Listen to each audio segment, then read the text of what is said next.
The National Water Supply and Drainage Board says that several areas, including Fort and Petta, will experience a 12-hour water cut starting from 8 p.m. on Saturday. These areas include Vauxhall Street, Fort, Petta, Union Place, Slave Island, Chittampalam Gardiner Road, Kumaran Ratnam Road, Malay Street, Justice Akbar Mawatha, Mohammad Markan Makar Mawatha, R.D. Vijayawardhana Street and all other byroads connecting to these roads. The Water Supply and Drainage Board added that the 12-hour water cut from 8 p.m. on Saturday to 8 a.m. on Sunday morning will be in effect due to the development projects carried out to renovate roads and pavements in Colombo. On to business news now. The National Federation of Tea Smallholders charges that they have not received the necessary returns from the cess tax imposed on exported tea. The Federation convened a media briefing today to voice their views on the cess tax, which was increased with effect from the 23rd of January. The National Federation of Tea Smallholders points out that the cess tax, which was created for the betterment of the industry and the maintenance of the Tea Board, Small Tea Holders Development Authority and Tea Research Institute, have not provided the necessary returns to the industry. The cess tax that was obtained from us was not used in a proper manner and was not utilized according to a proper plan. This cess tax is supposed to be used for the betterment of the industry. Usually when the tax is imposed, the Customs Department hands over this money to the Tea Board. However, this government directly sends its money to the Treasury. The necessary money is then taken from the Treasury and what is left is handed over to the three institutions. As a result, the institutions have been unable to contribute to the industry. We do not receive good quality fertilizers. We don't receive a fertilizer subsidy and the institutions which carry out research on behalf of the tea smallholders cannot function. We are not receiving the proper concessions of replanting as well. Although the government issued a gazette on the 23rd of January stating that cess taxes had been increased, the Ministry of Plantation Industries announced yesterday that they had taken measures to reduce the cess tax. The government planned to charge 22 rupees for each kilogram of exported tea. They plan to scam this from the tea planters and tea industrialists. However, their plan was revealed. When various protests began to erupt against it, they were frightened and they changed it. Until yesterday, the minister said that he was not aware of such a thing. Can the ministers reduce taxes? We do not know. The gazette had been signed by Minister Batuddin. Yesterday, the Minister of Plantation said that they were going to change it. We believe that this statement was made to fool the individuals in this industry.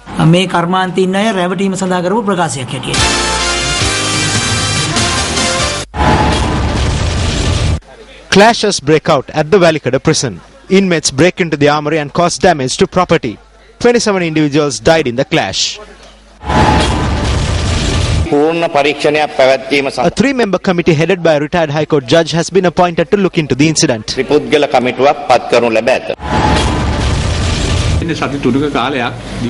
have been given a period of 3 weeks. We will do our best to complete our report in 3 weeks. The three-member committee requested for an extension of 2 months since 3 weeks was insufficient. The 2 months extension expires on the 11th of February. Will the cause of the Valikada clash be revealed in 4 days? News First will keep a close watch. Let's now take a look at the newspaper cartoon of the day.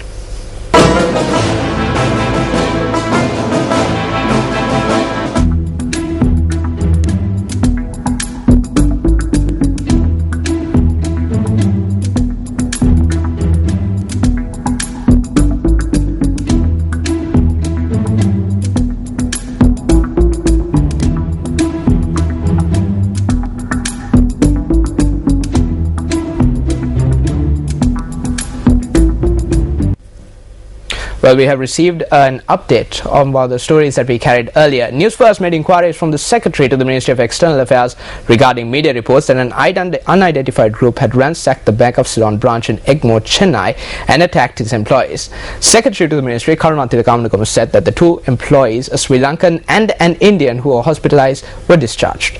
He also said that security has been tightened at the Bank of Ceylon branch in Egmore, and Amanakama noted that the Sri Lankan Deputy High Commissioner to India has been informed to carry out discussions with the Indian police and resume the security of the Sri Lankan companies in Chennai. On to entertainment news. The nominees have been announced for the biggest red carpet event of the year that is drawing closer, the 85th Academy Awards 2013.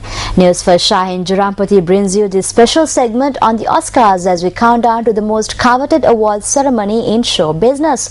Now, according to a Reuters poll yesterday, Daniel Day-Lewis has been nominated to grab the award for Best Actor.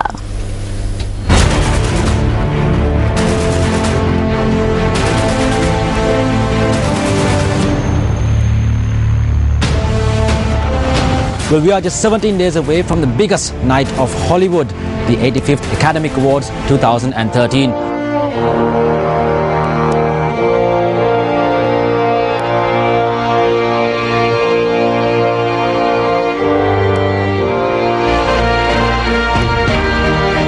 Starring and directed by Ben Affleck is Argo.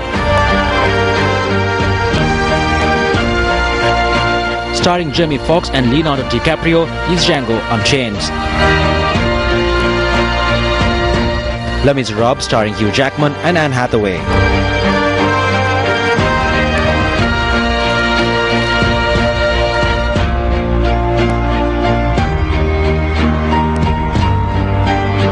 Life of Pi, directed by Ong Lee.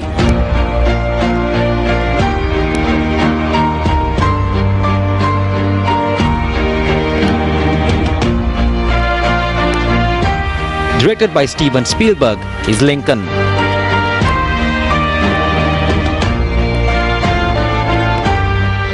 Starring Academy Award nominees Bradley Cooper and Jennifer Lawrence is Silver Linings Playbook.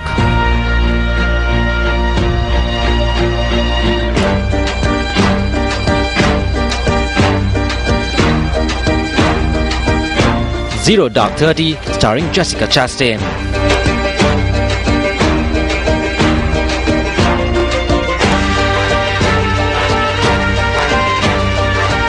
We will take a detailed look into the movies, the actors and actresses, and we'll also have critics giving their own analysis.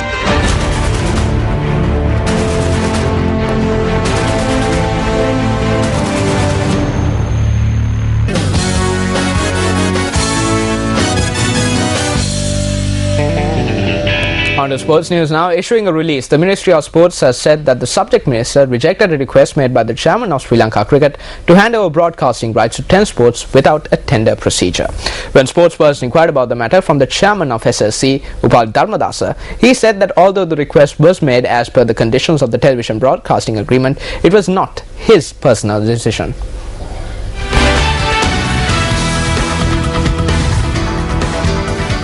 The agreement to hand international broadcasting rights for cricket matches to 10 sports was signed in 2009. The then Secretary to the Ministry of Sports, S. Lianagamge, who acted as the competent authority for Sri Lanka Cricket, signed the agreement. The agreement is due to end this year. Issuing a release, the Minister of Sports pointed out that the chairman of Sri Lanka Cricket made a request from the Minister of Sports to hand over broadcasting rights to 10 sports for 7 years without a tender procedure.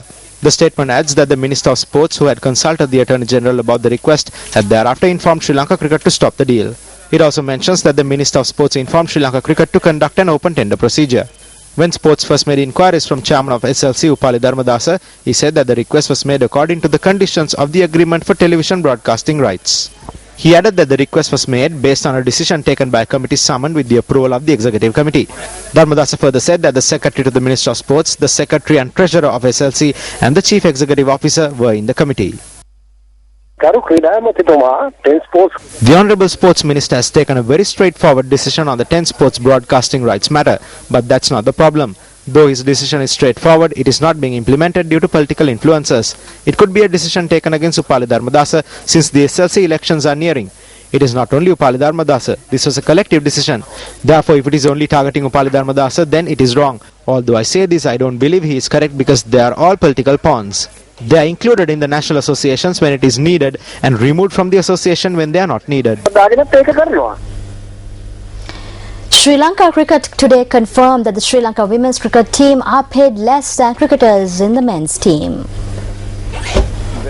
Women's cricket, which is operating as an independent organisation in Sri Lanka, was taken over by Sri Lanka Cricket in 2006. Previously, the Sri Lanka women's cricket team competed in 4 ICC Women's Cricket World Cups. This year's Women's Cricket World Cup saw Sri Lanka entering the Super 6 stage. However, payments for members of the women's cricket team are low in comparison with the payments made to the men's cricket team.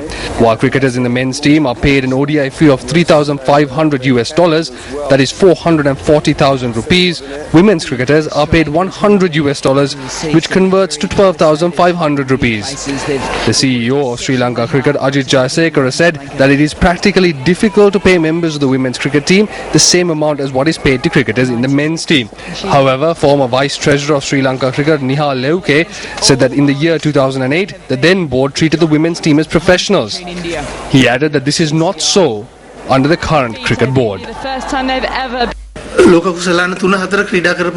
are veteran women's cricketers who have competed in 3 to 4 World Cups, but financially they are at a low level when compared with the men's team. I would say that the time has arrived to treat these women in a better manner and take them forward.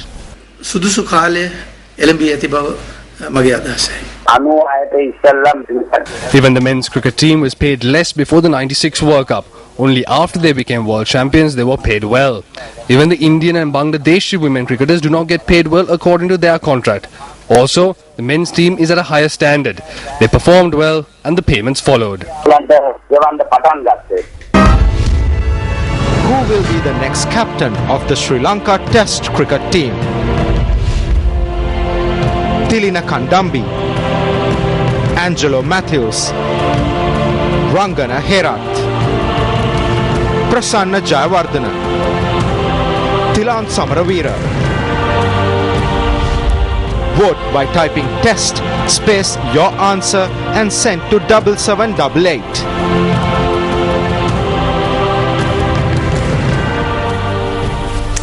Yes, indeed. Start sending those texts. Well, with that, we wrap up today's news bulletin. I'm Krishna Panditharatna. And I'm Ramesh Rugal Bandara for the News First team. Good night.